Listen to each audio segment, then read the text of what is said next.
Hello everyone, welcome back to my YouTube channel. इस video में हम स्टार्ट करेंगे chapter 2 geography social science. Class 9th की notes होंगे plus full explanation of this chapter. और इसमें जो डिलीटेड वाला होगा वो हम नहीं पढ़ेंगे, लेकिन उस पर अगर आपको अलग से वीडियो चाहिए तो उसके टॉपिक्स पे अलग से वीडियो बन जाएगी। तो आप कमेंट डाउन कर लेना आप डिफरेंट अगर बैच के और उसमें डिलीटेड आ रहा है तो।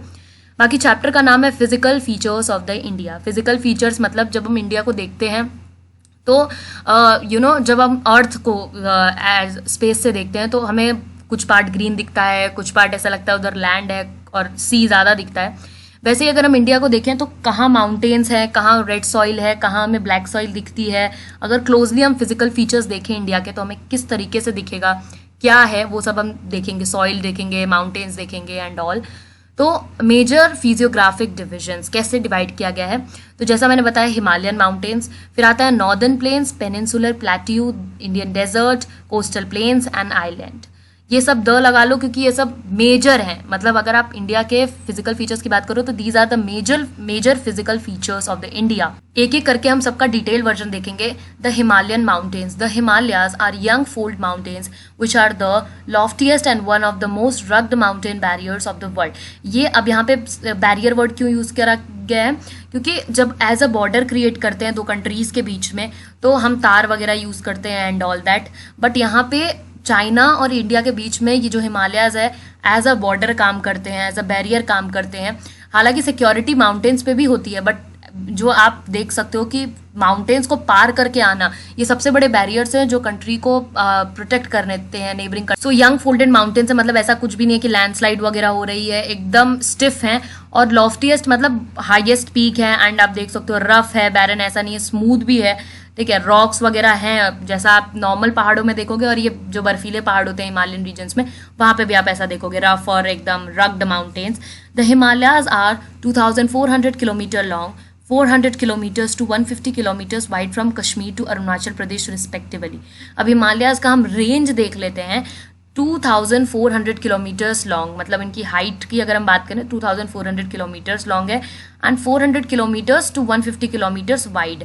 वाइड यानी इस तरीके से कश्मीर से लेकर के अरुणाचल प्रदेश वाला जो एरिया है इंडिया का उसमें जो है 400 किलोमीटर टू 150 किलोमीटर इनकी रेंज है। Himalayas have the parallel ranges in the longitudinal extent. अब हम देखेंगे लॉन्गिट्यूडनल एक्सटेंट में हिमालयाज के कैसे रेंजेस हैं। The Great Himalayas also called as the Inner Himalayas or Himadri. The Middle Himalayas is also known as the Himachal Himalayas और Lesser Himalayas. Shivalik Himalayas also called the Outer Himalayas. इसको आपको ये जो diagram इससे ज़्यादा अच्छे से समझ आएगा कि अब हम देखेंगे लॉन्गिट्यूडनली जो इनके पैरेलल रेंजेस हैं। तो हमने देखा कि कश्मीर से लेकर के अरुणाचल प्रदेश तक जो है हमारे हिमालयाज फैले हुए हैं और इनकी रेंज भी पढ़ी हमने 400 किलोमीटर से 150 किलोमीटर। ग्रेट हिमालयाज इसलिए क्योंकि ये इनर साइड पे होते हैं इसलिए, एंड यहाँ के जो माउंटेन्स होते हैं वो बहुत ही हाई होते हैं, इसलिए इनको आप हिमाद्री भी कहोगे, इनर हिमालयाज कहोगे एंड ग्रेट हिमालयाज कहोगे। अब आते हैं मिडल जो कि बीच में प्रेजेंट है, उनको हम कहेंगे हिमाचल हिमालयाज या फिर लेसर हिमालयाज। लेसर मतलब ग्रेट हिमालय से इनकी जो हाइट होती है वो थोड़ी कम होती है, इसलिए लेसर हिमालयाज हो गया। एंड मिडल में प्रेजेंट होते हैं एंड हिमाचल हिमालयाज हिमाचल वाले रीजन में ये पाए जाते हैं। Shivalik Himalayas also called the outer Himalayas, और शिवालिक हिमालयाज को हम कहेंगे आउटर हिमालयाज। आउटर रेंज में आपके प्रेजेंट है एंड ऑब्वियसली बात है नेबरी कंट्रीज के लिए these are the outer Himalayas, जिसको पार करने के लिए पहले उनको ग्रेट देन लेसर ऐसे करके आना होगा, तो इनको कहेंगे Shivalik range. The great Himalayas और इनर हिमालयाज और हिमाद्री। अब सबसे पहले ग्रेट हिमालयाज के बारे में पढ़ेंगे, देन उसके बाद मिडल एंड देन उसके बाद शिवालिक डिटेल में। ग्रेट हिमालयाज और इनर हिमालयाज और Himadri. The highest mountain range average height 6000 metre. इनकी एवरेज हाइट 6000 मीटर होती है। यह हाईएस्ट माउंटेन रेंज है, मतलब इनकी हाइट बहुत ज़्यादा होती है। Continuous range consisting of the loftiest peaks, और जो रेंज है वो कॉन्टिन्यूस है, ऐसा नहीं है कि यहाँ पे माउंटेन है देन थोड़ी सी दूर पे फिर यहाँ पे माउंटेन्स और है, गैप नहीं है कहीं पे भी, कॉन्टिन्यूस रेंज और उतनी ही हाइट है, मतलब 6000 के बराबर में ही बाकी माउंटेन्स हैं। देन लॉफ्टीएस्ट पीक जो हमने बताया था highest peak. The core of this part of the Himalaya is compose of the granite. And यहाँ पे मिलता क्या इन हिमालयाज में, ये किससे बेसिकली बने होते हैं, अगर आप इनको इनकी कोर को देखोगे तो ग्रेनाइट पाया जाता है। इस तरीके के होते हैं आपके ग्रेट हिमालयाज। अब हम देखेंगे हिमाचल और lesser Himalayas. Ranges are mainly composed of highly compressed and the altered rocks. जैसे कुछ ऐसे पहाड़ होते हैं जिनमें पत्थरों से बने होते हैं, तो यहाँ पे भी रॉक्स वगैरह आपको दिखेंगी। एंड हाईली कंप्रेस्ड वाला एरिया है, इसमें जो एल्टीट्यूड है वो भी वेरी करता है 3700 टू 4500 मीटर्स। एंड इनकी जो एवरेज विड्थ है वो 50 किलोमीटर है। इनका जो एल्टीट्यूड मतलब आपको इसमें एवरेज हाइट 3700 से 4500 मीटर्स तक मिलेगी। एंड इस तरीके के कुछ आपको दिखेंगे। क्या यहाँ पे आप देख भी पा रहे हो, मिडल है तो थोड़े छोटे हिमालयाज और ग्रेट हिमालय से कंपेयर करें तो। Ranges, the Pir Panjal range, the Dhauladhar and the Mahabharat range, valleys Kashmir, the Kangra and the Kullu valley in the Himachal Pradesh. The region is well known for its hill station. और ये जो आपके मिडल हिमालयाज हैं ये हिल स्टेशन के लिए बहुत माने जाते हैं, क्योंकि यहाँ पे बहुत सारे रेंजेस है, बहुत सारी वैलीज हैं। जो कश्मीर वाला साइड है वहाँ पे कांगड़ा एंड हिमाचल प्रदेश में Kullu valley, then ranges Pir Panjal range, जो धौलाधार और महाभारत रेंज यहाँ पे पाए जाते हैं मिडल में। शिवालिक देख लेते हैं। शिवालिक की जो विड्थ होती है वो 10 to 50 किलोमीटर्स होती है। इनकी जो हाइट होगी आप altitude 900 to 1100 metres. Ranges are composed of the unconsolidated sediments brought down by the river. अच्छा, रिवर जो भी सेडिमेंट्स लेकर आती है, जो भी पत्थर और जो भी उसी से ये रेंजेस बनते हैं। These valleys are covered with the thick gravel and the alluvium. और ये जो वैलीज होती हैं ये मोटे मोटे जो ग्रेवल लाइक पत्थर टाइप होते हैं और जो एलुविलियल सॉइल होती है उससे कवर अप आपको दिखेगी। इस तरीके की आपको दिखाई देगी Shivalik range. Himalayas have been divided on the basis of the west to east. और हिमालयाज को डिवाइड किया गया है वेस्ट से ईस्ट के बेसिस पे। Indus and the Sutlej, Punjab Himalaya, it is also known as regionally as a Kashmir and the Himachal Himalaya. जो Indus और सतलुज रिवर के बीच में आती है, जैसे पंजाब हिमालय है, पंजाब हिमालय जो रीजनली उसको कश्मीर और हिमाचल हिमालय भी कहा जाता है क्योंकि इसी एरिया में ये पाई जाती है। Then Sutlej and Kali rivers, ये इनको हम कहेंगे कुमाऊन हिमालयास। जो इन रिवर्स के बीच में जो हिमालयाज आते हैं उनको कहते हैं Kumaon Himalayas. Then Kali and Teesta river के बीच में नेपाल हिमालयास। तो आप आइडिया लगा सकते हो कि नेपाल में ये दोनों रिवर फ्लो करती है, इन्हीं के बीच में जो है नेपाल हिमालयाज मिलेंगे। देन तीस्ता और दिहांग उनको नॉर्मली हिमालयाज कहेंगे, जो नेपाल हिमालयाज के फिर साइड में जो अरुणाचल प्रदेश वाला एरिया आ गया उधर मिलेंगे। The Dihang gorge the Himalayas bend sharply to the south and spread along the eastern boundaries of the India known as a Purvanchal of the eastern hills और द माउंटेन्स। अभी जैसे हमने क्या डिस्कस किया कि जो कश्मीर वाला एरिया है और कश्मीर एकदम टॉप और हिमालय वाला जो एरिया, हिमाचल वाला जो एरिया है कश्मीर हिमाचल, वहाँ पे इंडस और सतलुज रिवर फ्लो करती है, इसलिए पंजाब हिमालय। देन उसके बाद हम इधर पे आएंगे जहाँ पे सतलुज और काली river Kumaon Himalayas. Then Nepal आ जाता है, नेपाल वहाँ पे काली और तीस्ता, तो वहाँ नेपाल हिमालयास। फिर आ जाता है हमारा अरुणाचल प्रदेश वाला साइड, ठीक है, वहाँ पे तीस्ता और दिहांग जो जॉर्ज वाला एरिया है, वहाँ पे जो हिमालयाज होते हैं वो क्या करते हैं, बेसिकली बेंड करते हैं। जैसे अरुणाचल प्रदेश है तो यहाँ पे जो हिमालयाज बने हैं वो बेंड ऐसे इस तरीके से बेंड करेंगे। एक तरीके से उन्होंने हमारी पूरी बाउंड्री फॉर्म कर रखी है। तो इन हिमालयाज को हम पूर्वांचल और ईस्टर्न हिल्स भी कहते हैं, और या फिर आप माउंटेन्स कह लो। एज अ माउंटेन्स भी आप देख सकते हो कि दिखते हैं, उतनी ज़्यादा हाइट नहीं होती, बट हाँ हिल्स होते हैं, माउंटेन्स होते हैं, तो इसलिए इनको पूर्वांचल या फिर ईस्टर्न हिल्स कहा जाता है। The northern plains, it is formed by the interplay of the three major river system, the Indus, the Ganga, the Brahmaputra. ये जो नॉर्दर्न प्लेन्स है हमारी, ये जो है 3 मेजर रिवर से बनी है, Indus, Ganga and Brahmaputra. Northern plains area 7 lakh square kilometres, 240 kilometres long and 240 kilometres to 320 kilometres broad. अब हमारे नॉर्दर्न प्लेन्स का एरिया बताया गया है, जो इसका एरिया वो है 7 लाख स्क्वायर किलोमीटर्स। और अब इसका जो है देख लेते हैं कि ऐसा क्या कंट्रीब्यूशन है lengthwise. 240 kilometres and 240 kilometres to 320 kilometres broad wide. Rich soil cover combined with the adequate water supply and favorable climate is agriculturally a productive part of the India। और एग्रीकल्चरली देखें तो इसकी जो rich soil होती है जिसमें आपका अच्छा खासा वाटर कंटेंट मिलेगा अच्छे खासे क्लाइमेट में, तो वो एग्रीकल्चर के लिए बहुत सूट करता है वो सॉइल।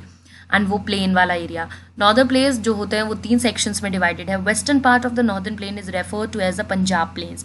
जो वेस्टर्न पार्ट है नॉर्दर्न प्लेन्स का उनको हम कहते हैं पंजाब प्लेन्स, जो कि इंडस एंड उसकी जो ट्रिब्यूटरीज हैं झेलम, चेनाब, रावी, ब्यास और सतलुज, इससे मिलके बनती है पंजाब प्लेन्स वाला जो वेस्टर्न वाला जो एरिया है। Then Ganga plane extend between the घाघर and the Teesta river. जो घाघर और तीस्ता रिवर है वहाँ पे गंगा प्लेन एक्सटेंड करती है। Spread over the north India in the Haryana, और नॉर्थ इंडिया में हरियाणा तक एक्सटेंड करती है, दिल्ली, यूपी, बिहार और पार्शली झारखंड और वेस्ट बंगाल में। अब ये है तीसरा, इसको तीसरा पॉइंट कर लीजिएगा यहाँ से। ईस्ट में जो है आसाम वाला जो साइड है वहाँ पे ब्रह्मपुत्र प्लेन आ जाती है, तो Ganga plain and then Punjab plains and Brahmaputra plains. The northern plains are generally described as flatland with no variation in its relief. और जो प्लेन्स होते हैं, नाम से ही पता लग रहा है प्लेन्स, मतलब कोई वेरिएशन नहीं है, थोड़ा सा भी उठाव नहीं है कि थोड़े छोटे छोटे माउंटेन्स हो या कुछ ऐसा हो, एकदम पूरा प्लेन एरिया है. और जैसा कि हमने पढ़ा एग्रीकल्चर के लिए एकदम सूटेबल है. नॉर्दर्न प्लेन्स जो होते हैं वो 4 रीजन्स में डिवाइड कर सकते हैं. उनका जो रिलीफ वाला एरिया, उनका जो सॉइल कंटेंट है, भाबर, तेराई, भांगर, खादर, तो ये 4 तरीके की जो सॉइल हम अभी पढ़ेंगे वहाँ के रीजन्स में.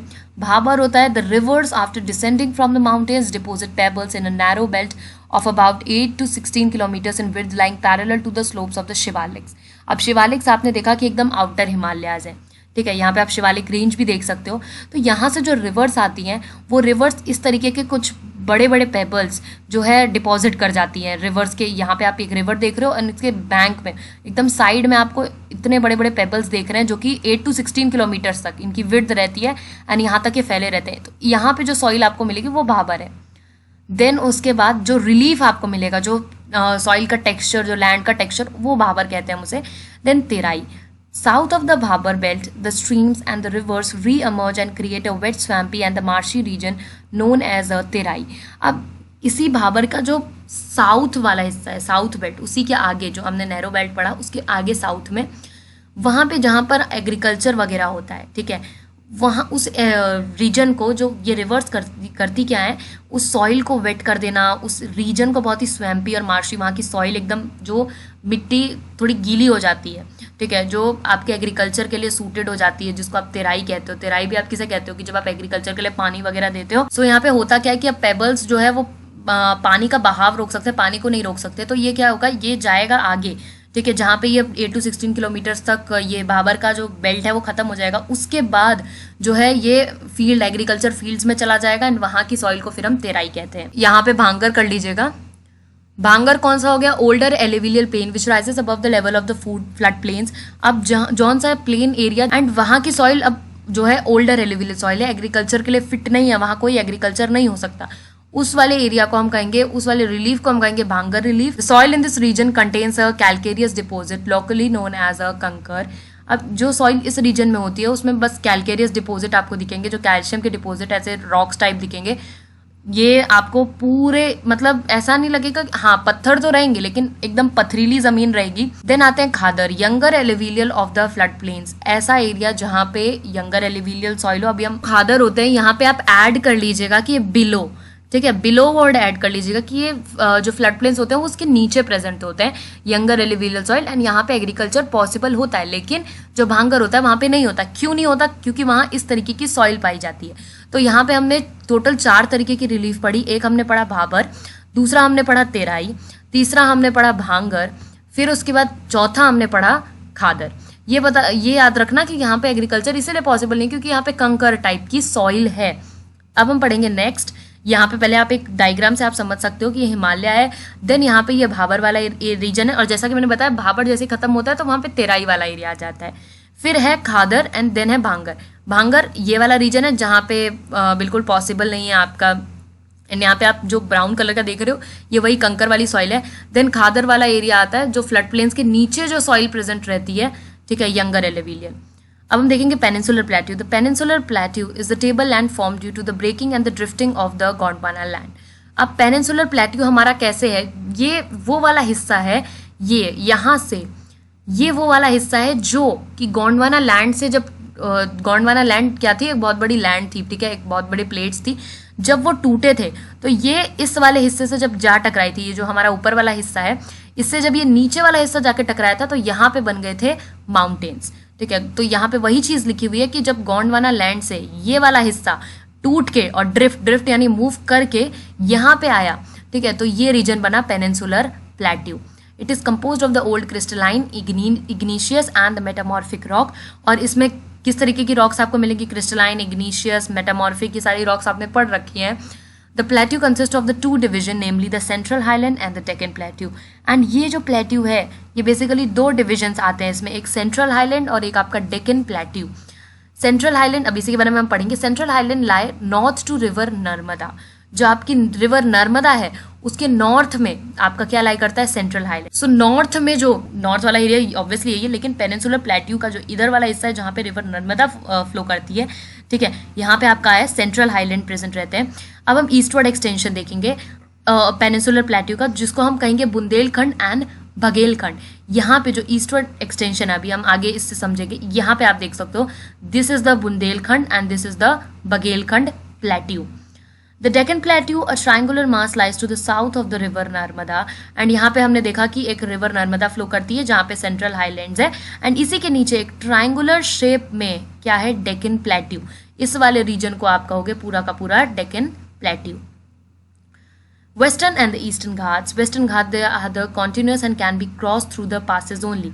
जो वेस्टर्न घाट्स हैं ये कॉन्टिन्यूस होती हैं एंड वेस्ट साइड में होती हैं and can be crossed through the passes only. और जो पासेज वाला एरिया होता है, जैसे फॉर एग्जांपल पासेज कैसे होते हैं कि ये एक माउंटेन है एंड ये एक माउंटेन है और ये कॉन्टिन्यूस है, ऐसा नहीं कहीं रुका है, तो इसके बीच में एक ऐसी जगह सी होती है, ठीक है, जहाँ पे आप अगर ग्रासेस वाला पूरा माउंटेन है, ठीक है, हरा भरा, तो वहाँ पे आपको ऐसे एक जगह थोड़ा रास्ता सा दिखेगा जहाँ पे ऑब्वियसली बात है घासेस वगैरह नहीं है, लेकिन वहाँ से आपको दिखेगी कि बहुत लोग वहीं से पास करते हैं, वही रास्ता है। पहाड़ों के बीच में ये जो एरिया प्रेजेंट रहता है जहाँ से आप वॉक डाउन कर सकते हो, तो इसको कहते हैं पासेस। एंड ईस्टर्न घाट्स ये डिसकॉन्टिन्यूस होते हैं, इरेगुलर होते हैं and dissected by the rivers draining into the bay of the Bengal, और ये ईस्ट साइड में प्रेजेंट होते हैं। एंड डिसकॉन्टिन्यूस होते हैं, मतलब कुछ पहाड़ बड़े कुछ पहाड़ छोटे, कहीं कुछ है कहीं है कुछ है ही नहीं पहाड़, ठीक है, एंड रिवर भी फ्लो कर रही है बीच में से उन्हीं के, ठीक है, ड्रेनिंग इनटू द, और जो रिवर जाके फिर बे ऑफ बंगाल में मिल जा रही है। जो वेस्टर्न घाट्स होते हैं ये ईस्टर्न घाट से हाइयर होते हैं और ईस्टर्न घाट्स लोअर होते हैं। यहाँ पे कर लीजिएगा वेस्टर्न घाट्स, वेस्टर्न घाट से इनकी जो एवरेज एलिवेशन होती है, हाइट होती है, वो 900 से 1600 मीटर होती है एंड 900 टू 1600, एंड इनकी जो एवरेज एलिवेशन होती है वो 600 मीटर्स रहती है। The western Ghat stretch from the Tapi to Nilgiri, Nilgiri. अभी आप ये नीचे वाला एरिया देखो ना, जो डेक्कन प्लेट्यू का है, यहाँ पे जो यहाँ इस तरफ वेस्ट की तरफ वेस्टर्न घाट्स एंड ईस्ट की तरफ ईस्टर्न घाट्स। जो वेस्टर्न घाट्स होते हैं ये तापी से लेकर के नीलगिरी वहां पे एक्सटेंड रहते हैं। Western Ghat stretch from the Tapi to Nilgiri, तो यहाँ पे तापी रिवर से नीलगिरी पर्वत तक जो है ये स्ट्रेच्ड रहती हैं क्या, वेस्टर्न घाट्स। और ईस्टर्न घाट्स महानदी रिवर से नीलगिरी पर्वत तक। अब यहाँ पे कुछ वेस्टर्न घाट्स के एग्जाम्पल हैं एंड कुछ ईस्टर्न घाट्स के। ईस्टर्न घाट्स में एक ही है महेंद्रगिरी पर्वत जो यहाँ पे है 1501 मीटर्स का ईस्टर्न घाट्स पे, अनाईमुड़ी 2695 मीटर्स एंड दोदा बेटा 2637 मीटर्स के, ये दो वेस्टर्न घाट्स आपको बता दिया एंड ये eastern Ghats. The Indian desert, the undulating sandy plains covered with the sand dunes towards the western margins of the Aravalli hills is the Indian desert। अब इंडियन डेजर्ट कहाँ है, क्या है? जो अनड्यूलेटिंग सैंडी प्लेन्स होते हैं जिसमें सैंड ड्यून्स होते हैं छोटे छोटे, मतलब दूर दूर तक आपको कुछ नहीं दिख रहा है, सिर्फ रेत दिख रही है एंड छोटे छोटे रेत के सैंड ड्यून्स यानी छोटे छोटे रेत के पहाड़ दिख रहे हैं, ठीक है, आपका जो वेस्टर्न मार्जिन है उस तरफ। और जो आपकी अरावली हिल्स हैं वहाँ उसके जो वहाँ पे जो वेस्टर्न मार्जिन है वहाँ से आप पूरा डेजर्ट ही डेजर्ट देख रहे हो। एंड जो भी इंडियन बाउंड्रीज के अंदर जितना डेजर्ट आ रहा है that is called the Indian desert. It has very less rainfall around 150 millimetres and बहुत ही कम बारिश होती है डेजर्ट में, कम से कम 150 मिलीमीटर्स तक ही होगी। Then Luni is the only large river in this region and एक ही रिवर जो है लार्ज पाई जाती है वो है लूनी। इसके अलावा आपको छोटी मोटी रिवर्स दिखेंगी एंड कुछ नहीं। Then barchans, crescent shaped sand dunes cover large part of the Indian desert. Then जो क्रीसेंट शेप के सैंड ड्यून्स होते हैं, मतलब कुछ इस तरीके से, जो क्रीसेंट शेप क्या होता है मून का, इस तरीके से होता है, इस तरीके से आपको सैंड ड्यून्स दिखेंगे जो कि बहुत ज्यादा एरिया कवर करते हैं इंडियन डेजर्ट का। Coastal plains, the narrow coastal strips flank the peninsular plateau. On the west the coastal strips are divided. अब यहाँ पे देखते हैं जो नैरो कोस्टल स्ट्रिप्स फ्लैंक है, मतलब जो पेनिनसुलर प्लेट्यू है वहीं पे जो आपका अब इस तरफ सारा रिवर है, ठीक है, ये आपका जो ट्रायंगुलर शेप का डेक्कन प्लेट्यू है, और फिर वेस्टर्न घाट्स, फिर ईस्टर्न घाट्स एंड देन ये सब। इन्हीं रिवर्स के साइड में जैसे बैंक ऑफ द रिवर कहते हैं, तो नैरो कोस्टल स्ट्रिप्स हैं जो कि पेनिनसुलर प्लेट्यू से ही अटैच्ड हैं, इनको कहते हैं कोस्टल प्लेन्स। और वेस्ट में जो कोस्टल स्ट्रिप्स हैं ये तीन तरीके से डिवाइडेड है, Konkan Mumbai Goa, then Kannada plain, then Malabar coast southern part. On the east the coastal plain strip, और ईस्ट में कैसे डिवाइडेड है, अभी हमने ये वेस्ट का देखा था आपको, यहाँ पे है Konkan west, sorry Konkan coast जो कि मुंबई गोवा वाले एरिया में ये पूरा पड़ता है। देन यहाँ पे है मालबार कोस्ट, तो आप ऐसे देख सकते हो कि यहाँ पे सबसे पहले आता है कोंकण मुंबई गोवा, देन यहाँ कहीं बीच में, ये बहुत ज़्यादा गड़बड़ हो गया, लेकिन आप ऐसे याद रखना कि सबसे पहले मुंबई, गोवा, कोंकण, फिर उसके बीच में कन्नड़ प्लेन आता है, देन सबसे एंड में मालवार कोस्ट आता है। और ईस्ट में ये कोस्टल स्ट्रिप कैसे डिवाइडेड है, northern Circars northern part and Coromandel coast southern part. इस तरीके से आप देख सकते हो, ये आपका नॉर्दर्न किरकैर हो गया, देन उसके बाद ये आपका सदर्न कोरोमंडल कोस्ट। सो कन्नड़ प्लेन जो है वो आप कैसे यहाँ पे मेंशन कर सकते हो, गोवा और मैंगलोर वाला जो एरिया वहाँ पे कन्नड़ प्लेन आपको मिलेगा। देन पढ़ लें island. Lakshadweep island groups in the Arabian sea is close to the Kerala. जो लक्षद्वीप आइलैंड है हमारा अरेबियन सी में, वो केरला के क्लोज है। And Lakshadweep island were formerly known as the Laccadive, Minicoy and the Amindivi. पहले इन्हें इन नामों से जाना जाता था, लैकेडीव, मिनिकॉय, एमेंडीव। अब 1973 में क्या हुआ, इसको एज अ लक्षद्वीप कह दिया गया। Cover small areas of the 32 square kilometres, ये एरिया कवर करते हैं। कवरत्ती आइलैंड एडमिनिस्ट्रेटिव हेडक्वार्टर जो है लक्षद्वीप का, वो क्या है, कवरत्ती आइलैंड। ये हमारा इंडिया, इस तरफ पे लाई करता है आपका लक्षद्वीप, एंड इस तरफ पे है आपका अंडमान निकोबार, और यह है श्रीलंका जो कि हमारा नहीं है, जो कि एक नेबरिंग कंट्री है हमारी। ओके, सो यही ये पूरा का पूरा क्या है आपका अंडमान निकोबार जो कि बे ऑफ बंगाल में लाई करता है, लक्षद्वीप अरेबियन सी में। Andaman and Nicobar they are bigger in size and are more numerous and scattered, और ये लक्षद्वीप से साइज में ज़्यादा बड़े हैं एंड बहुत ज़्यादा स्कैटर्ड है। Group of the island is divided into 2 categories, Andaman in the north and the Nicobar in the south. कि अंडमान जो है वो आपके नॉर्थ वाले एरिया में है एंड जो निकोबार वाला एरिया है वो साउथ के एरिया में। It is believe that these islands are an elevated portion of the submarine mountains, और ये भी कहा जाता है कि ये जो आइलैंड्स है ये बेसिकली एक एलिवेटेड पोर्शन है, मतलब एक उठा हुआ हिस्सा है जो सबमरीन माउंटेन्स है उसका। ठीक है, तो यहाँ पे ये चैप्टर आपका होता है द एंड। मिलेंगे नेक्स्ट वीडियो में नेक्स्ट चैप्टर के साथ। आई होप आपको समझ आया होगा, और अगर आपका बैच ऐसा है जिसमें डिलीटेड टॉपिक्स हैं इंक्लूडेड, तो आप कमेंट डाउन कर सकते हो, उसकी भी वीडियो आ जाएगी। थैंक यू वेरी मच, मिलेंगे नेक्स्ट वीडियो में।